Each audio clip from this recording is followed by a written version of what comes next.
kamera jede. Láďa, ty vole!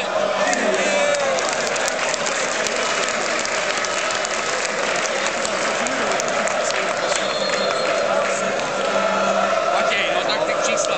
To je dobrý, aspoň nepůjde do té GP, vole. Nemohu dát pásku, nejpam mu, vole.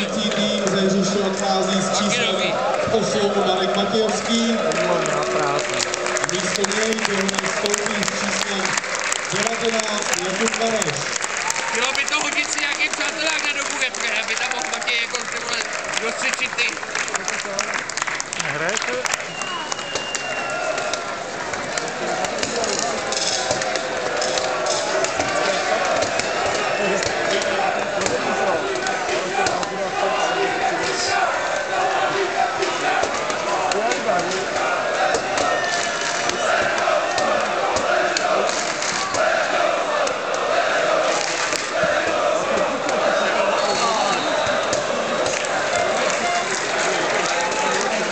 To je udavač ten pan si Klepotkem.